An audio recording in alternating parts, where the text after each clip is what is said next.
close to sort of doing a walk jog with my poles. So it's a new piece of rehabilitation equipment. But certainly this is a special night for Phil and I, because first, when you drive up here, all the neighbors know when there's something big going on at Phil's store, because you can't park.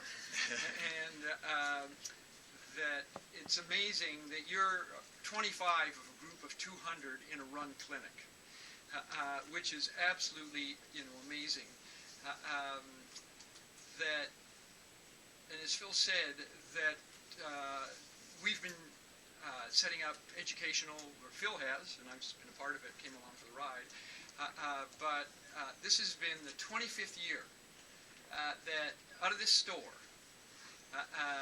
that we have collectively, or Phil has organized it, and I've spoken, and we brought others in, have put on educational nights, about 4 to 5 a year for the physicians, the therapists, the coaches, and athletes, and there will be chairs. If you haven't been here, there's chairs right back to here. There's you can imagine there's 150 people, in here, and I was fortunate enough to give the very first one. I think I gave the last one.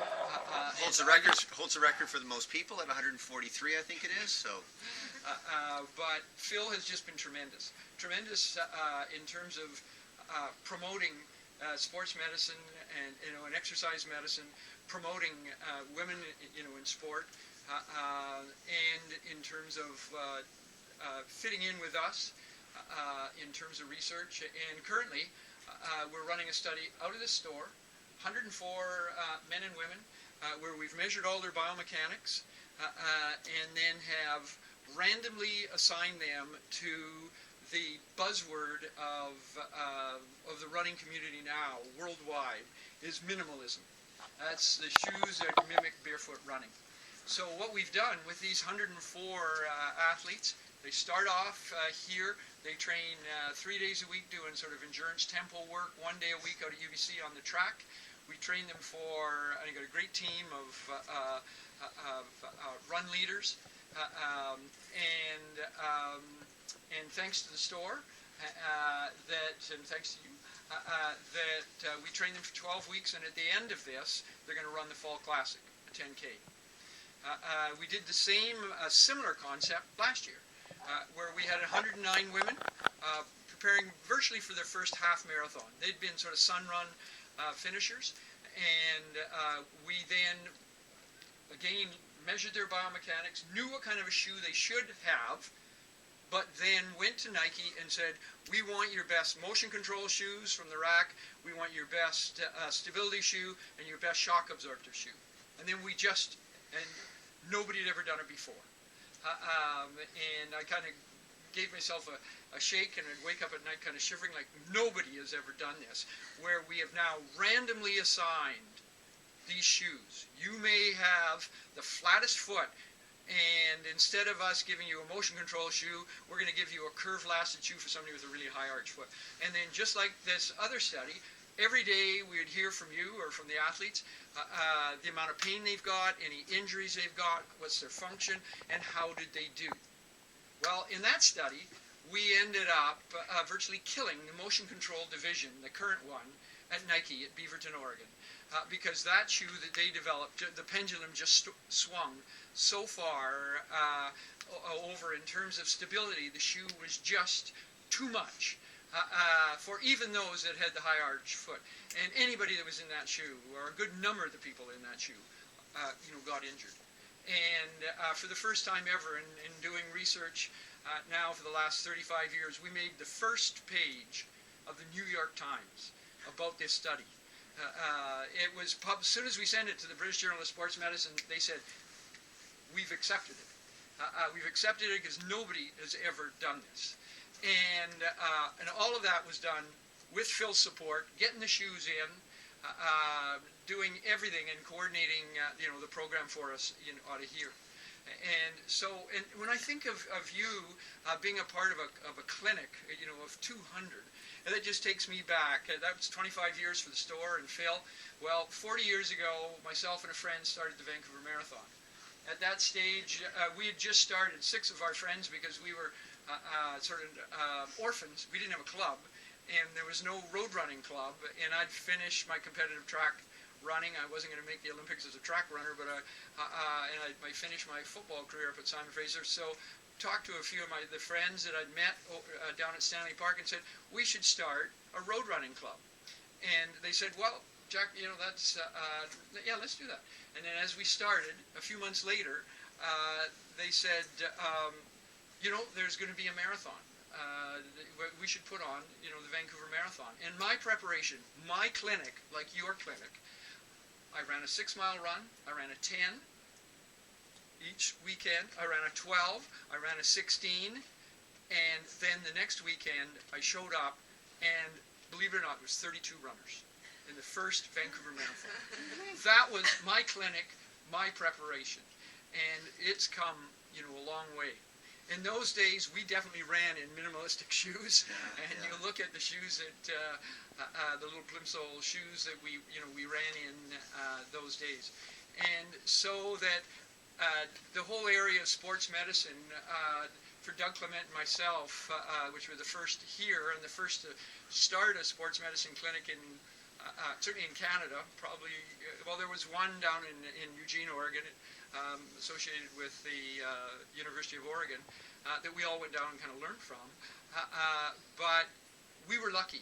We were so lucky because that was the start of the fitness movement, the start of the real running program. And the first study that we studied 1,800 men and women, runners. And when I went off to, I didn't have Phil then to present it, so I went to the American College of Sports Medicine. And this is the biggest conference in sports medicine in the world. At that stage, there was like 3,000 people there. And I'm in Hawaii in this huge auditorium. And in those days, we would have a carousel. And we had 2 carousels. That was pretty tricky. And so I got all my slides in there, and I'm going through these 1,800 injuries, and it was supposed to be the keynote kind of thing because the biggest study up till there had been something like 40 runners that somebody had seen. And then all of a sudden, one of the slides just went black and burnt in the carousel. All of a sudden I hear from the back of the room, the AV guy says, "Now you've done it." The place went silent. They're all looking at me now. What am I going to do? And then he takes the top of the carousel off. He turns it over to get the slide out, and 80 slides fall on the ground. And so now I just winged it. I managed to get through the talk. I was sweating like mad, and I went up and got changed, went out for a run, and I was just going out the door when I met for the very first time the guru in ultra-distance running that's written a lot on the physiology of running, Tim Noakes from South Africa. The first time I'd met Tim, we've been friends ever since, and Tim said, "You need a run after that." I said, "That's for sure."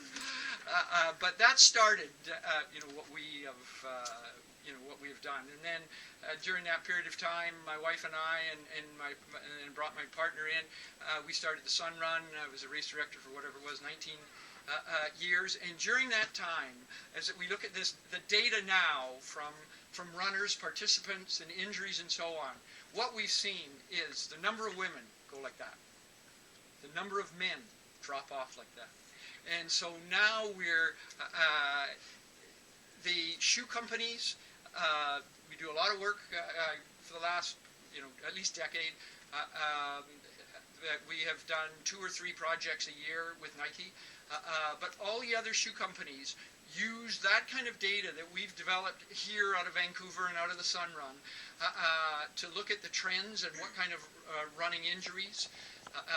Like, as an example, the first, those 1,800 runners, iliotibial band on the outside of your leg, you get that burning pain downhill running. Well, we hardly ever saw that. It was like 10th or 12th on the list. 10 years later, we did a study at the clinic with all the running population. We studied 5,000 runners. Iliotibial band was number 2. And then 10 years later, Michael Ryan, that's doing the current research with us and worked with me as an undergrad and a graduate student, then did his PhD with me on predicting and looking at a model for running injuries, what were the risk factors and that kind of thing, and in tendon disorders in particular. It's still, number 2. And we had the opportunity then to study that in depth. And the shoe was a component. The biggest factor, though, for sure, something we hadn't really looked at in the early years. We looked down on the ground, but we didn't look up at the core and the hip. And with these individuals with iliotibial band, as we started to get a little smarter and listen to our therapy friends, that these individuals, at least 90% of them, were very weak in gluteus medius in terms of their hip abductors. And we then, last year, did a study with one of our physiotherapists that just graduated, and then we just looked at these individuals. A good number of them were women, and they were, both the men and women were weak in their hip abductors. All we did was just put them on a strengthening program, just doing side leg lifting or TheraBand, and at 6 weeks, 85% of them were better. We didn't change the shoe, we didn't get them stretching, we just put them on a strength program. And that really sort of changed, the emphasis by, instead of just looking at the ground, your ground reaction, how much impact or shock absorption you get from the shoe, but you've got to think, higher.